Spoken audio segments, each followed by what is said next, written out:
A few torn blankets hardly protected us in the freezing cold room. But that was not the worst part. We had nothing to do, nothing to read. The awful woman would not let us have any books, although she had some in her room and she could buy some. Then my father had an idea. He and I would build a doll house together. He begged the policewoman for a few empty boxes and some flour to make glue, scissors and a knife and a couple of crayons.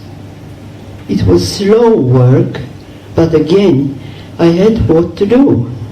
Day by day, week by week, things happened in the tiny house. We made furniture, beautiful wallpaper, paintings, and a toilet. The house was a masterpiece. We gave it as a present to our dear Wanda, which made her very happy. She had it all time till the end of the war, but then someone took it and it didn't make it to Israel. In the evenings there were prayers in the courtyard. People sang well-known hymns, but with an addition. It went something like this. Our Father who art in heaven, save us from the plague, fire, water, and the Jews. I can still hear the tune in my head. My sister Mira was developing a depression. Eventually we moved back to Helena. It felt like a more human place to be, and there were lots of books, many of which were pornographic. My mother wouldn't let me read those, but I did, of course. There was hunger in Warsaw and in Helena's house as well. For the most part, we got a kind of disgusting rye porridge, but we ate it willingly.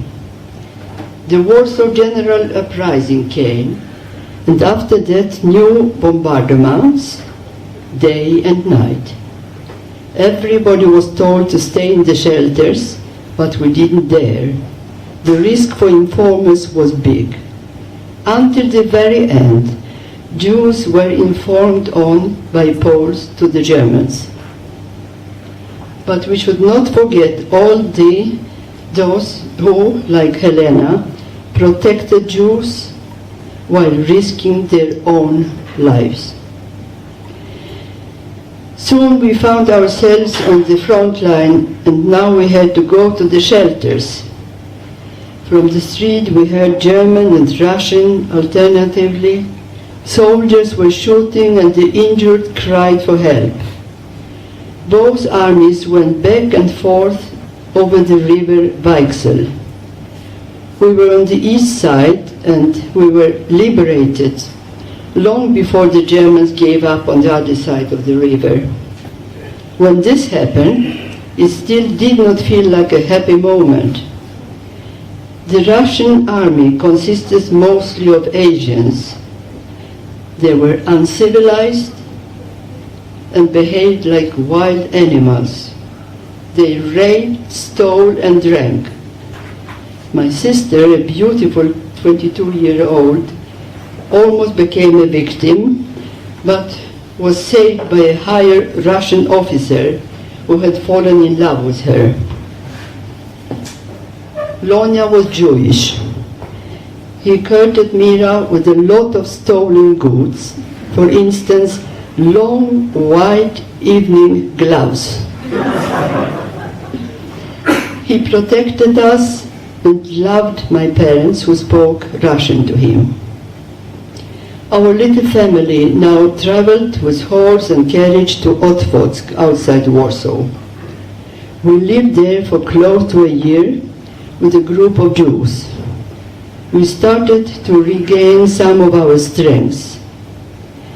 Various relatives and acquaintances dropped in and stayed for a while, even though there was really no room. For instance, we had only 2 beds, but if more visitors came, we had to squeeze together. My father gave me a wonderful puppy dog, a German Shepherd. He slept on my pillow, but when he had to pee, he would walk across the bed to my sister's size.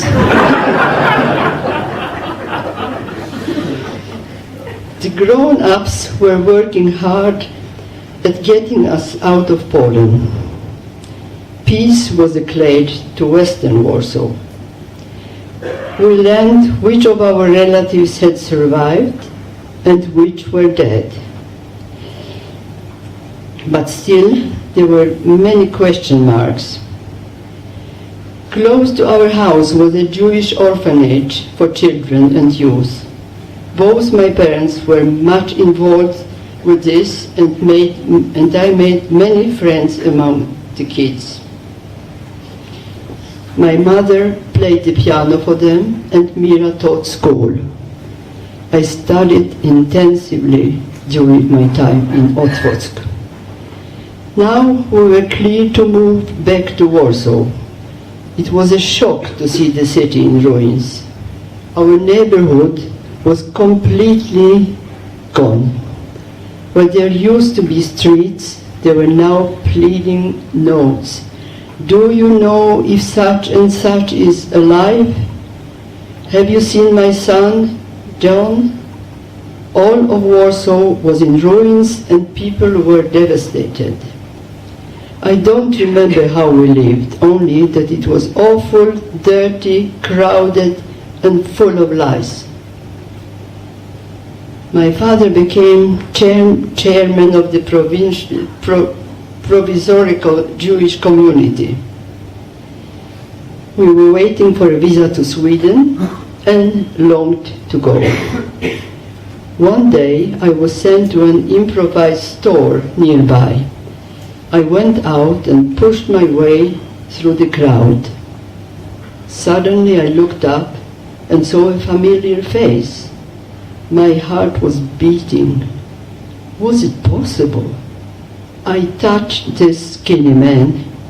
He saw me, said my name and lifted me up. It was my mother's youngest brother, Mietek. We had thought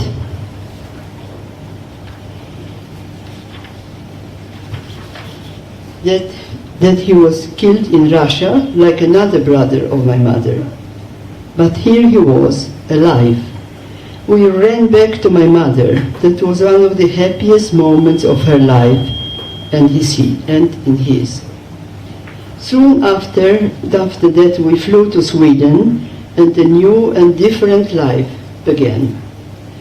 My sister met her Israeli husband and moved to Tel Aviv in 1949 and had 2 wonderful children. Because of my parents' bad health, they couldn't move to Israel until 1951. Then I had just met my Shlomo and chose to stay in Sweden.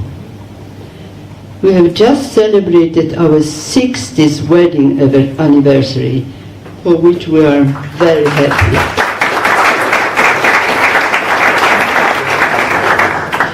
Had my parents moved to Palestine, which was then called the Jewish homeland, in 1938, I would not be here today telling my story. Or perhaps I would sit among you listening to another old survivor. That's all.